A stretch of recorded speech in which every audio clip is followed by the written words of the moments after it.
देखिए, किस बात का भ्रम, जो प्रत्यक्ष को प्रमाण की जरूरत नहीं होती। उत्तर प्रदेश में प्रचार की रफ्तार विकास की रफ्तार से तेज है।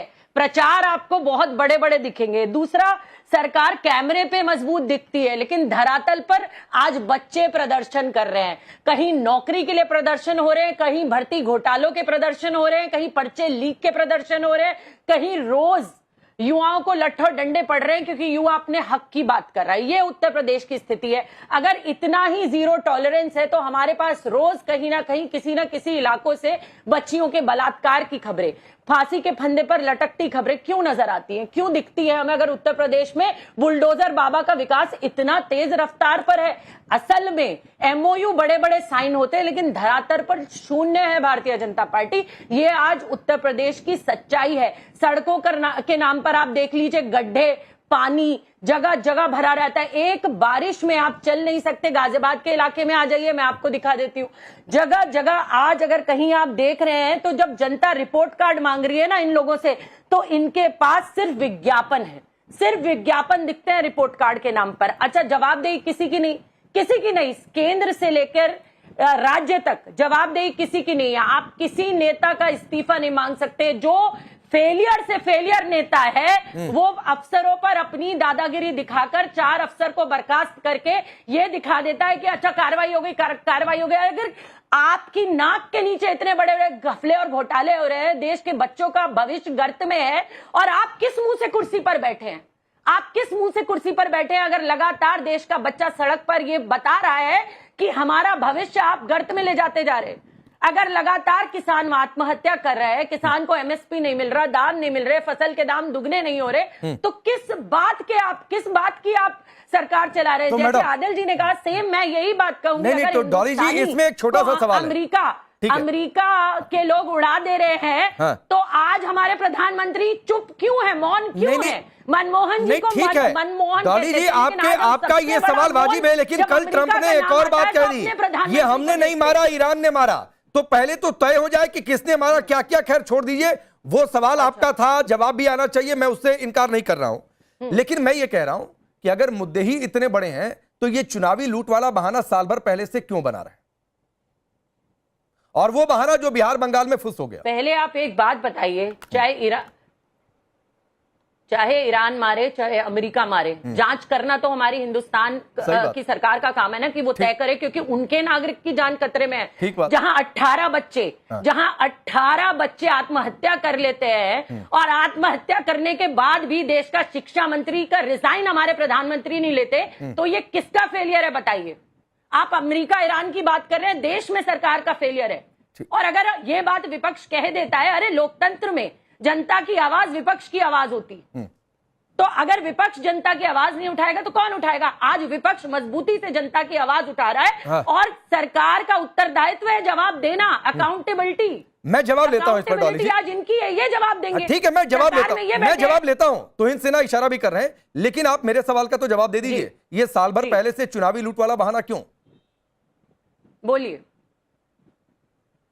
देखिए, कोई चुनावी लूट का बहाना नहीं है, कोई चुनावी लूट का बहाना नहीं है। मैंने जैसे आपको पहले कहा, सत्य है जो जनता के सामने रखा जा रहा है, सत्य है जो जनता के सामने रखा जा रहा है। जहां ईवीएम गोडाउनों में पड़ी है और वहां आग लग रही है, ये क्या हो रहा है? जब शिक्षा मंत्री के दफ्तर में आग लग जाती है, कहीं जहां ईवीएम पड़ी है वहां आग लग जाती है। आप जिस डिपार्टमेंट, जब कुछ नहीं होता तो आग लग जाती है, नहीं तो बुलडोजर चल जाते हैं। देखिए ना, उत्तराखंड की अंकिता भंडारी, रिजॉर्ट में आग लग गई, सबूत मिटा दिए गए। आज ये नया तरीका अपना लिया है भारतीय जनता पार्टी में, अकाउंटेबिलिटी के नाम पर जीरो है ये सरकार।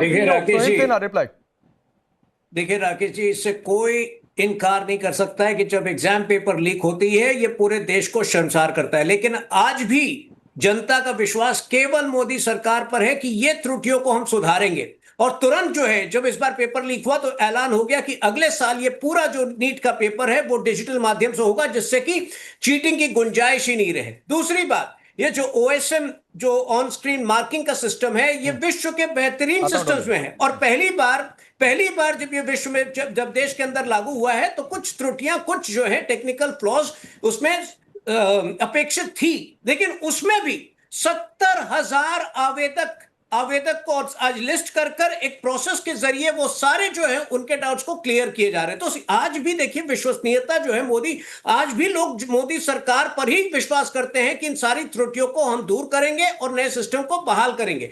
आज उत्तर प्रदेश में 403 सीटें हैं। आपको पता है पिछले बार चुनाव में कांग्रेस कितने सीटों में कांग्रेस की जमानत जब्त हुई थी?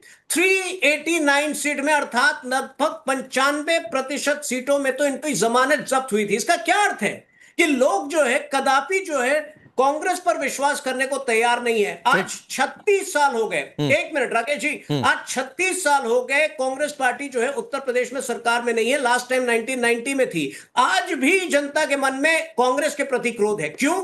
क्योंकि सिस्टम जो इन्होंने बिगाड़ा था आज भी सुधारते सुधारते जो है कुछ नुक्स उसमें रह गए हैं। आप अगले 2 साल में देखिए कि सारी एग्जाम व्यवस्था जो है हम ही उसको सुधारेंगे। ठीक है डॉली शर्मा 30 सेकंड, फिर मैं भाटी जी आ रहा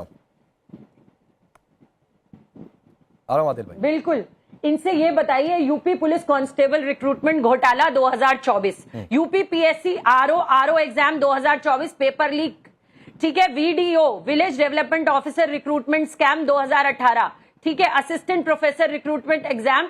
ये बड़ी लिस्ट लंबी है और ये पिछले साल 12 साल 13 साल इनको हो गए। इनका काम हो गया है अनप्रिपेयर्ड तरीके से, जैसे कोई भी चीज आधी अधूरी तैयारी के साथ जीएसटी ले जाना, आधी अधूरी तैयारी के साथ नोटबंदी कर देना। इन्होंने देश की जनता को एक एक्सपेरिमेंट के लिए तैयार कर दिया गया है। 18 बच्चों की मौत इनके लिए कोई मुद्दा नहीं है। अरे जिसके घर का बच्चा जाता है ना पाला पोसा बड़ा हुआ, उस परिवार से पूछे कितने बड़े दुख की घड़ी और कितना बड़ा संकट है जब 11-11 लाख का कर्जा उन परिवारों पर हो जाता है जो अपने बच्चों को नीट जैसे एग्जाम की, यूपी टीट जैसे एग्जाम की परीक्षाएं करवाते हैं। जरा उन परिवारों से पूछे कितना उनके परिवार की रीढ़ की हड्डी टूटती है, कितना दुख, कितना तड़प में वो परिवार रहते हैं। और जब अगर ये बोलते हैं कुछ त्रुटियां, अरे कितने साल चाहिए आपको प्रभु? 13 साल हो गए। अकाउंटेबिलिटी रेल मंत्री की बात करते हैं, आपकी ये सारी बात ठीक है, बात नहीं करते। लेकिन भर्ती घोटालों की अगर बातचीत कर लेते हैं तो एक छोटा सा फैक्ट कर देता हूं, फिर आगे ला रहा हूं।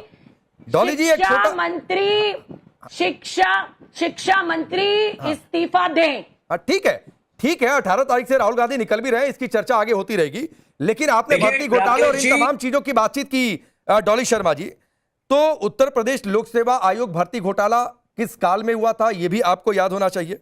इसके अलावा यूपी पुलिस भर्ती घोटाला, मुझे तो लग रहा है भाटी जी को शायद और अच्छे तरीके से याद होगा 2006 में क्या कुछ हुआ था।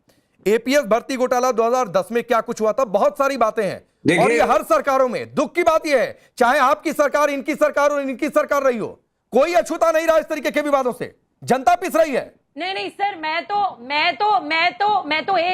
मैं तो एक बात कहना चाहती हूं, वो भूतकाल हो गया और जनता ने हमें नकारा और ये सरकार में आए और बहुत सारी उम्मीदों के साथ सरकार में इनको लेकर आया, इसलिए लाया था। और जिस भर्ती घोटाले की आपने बात करी वो 2024 की मैं बात कर रही हूं। अगर ये इतने काबिल हैं तो 13 साल बाद भी क्यों हो रहा है? नीट की परीक्षा 2 साल पहले इन्होंने कहा था कि अब नहीं होगी, हम बहुत कुछ तैयारियां कर रहे हैं। धर्मेंद्र प्रधान जी का बहुत बड़ा इंटरव्यू था, लेकिन उसके बाद भी आज ऐसा अगर हो रहा है तो धर्मेंद्र प्रधान। आदिल, आप इशारा करें, 30 सेकंड बोलिए, फिर मैं भाटी जा रहा हूं। बोलिए राकेश भाई, पूछिए नीट का चेयरमैन को हटा के फिर एडिशनल सेक्रेटरी बना देते हैं। अरे उस पर तो एक स्ट्रेचर होना चाहिए कि वो कभी कोई पद में नहीं रहे। प्रधानमंत्री को बोलिए ईरान के मामले में या अमेरिका था तो ट्वीट करके तो बोल देता, एमईए तो बोल देता। उत्तर प्रदेश में जितना बुलडोजर बाबा चलाते हैं, जितना महिलाओं पर अत्याचार हुआ है, एनसीआरबी का डाटा देख लीजिए। अभी तुहिन भाई बंगाल की बात कर रहे हैं, सिल्लीगुड़ी से लेकर कानकी से लेकर दालकोला से लेकर मालदा मुर्शिदाबाद डबल इंजन की सरकार है। रोड का स्थिति देख लीजिए, नेशनल हाईवे अथॉरिटी का स्थिति देख लीजिए। 10 जगह लोग टोल देता है लेकिन रोड बद से बदतर है। आपकी सरकार है, गडकरी जी को डेली आप लोग डेली मीडिया उनको 2 टारगेट हो गया तुहिन भाई पर।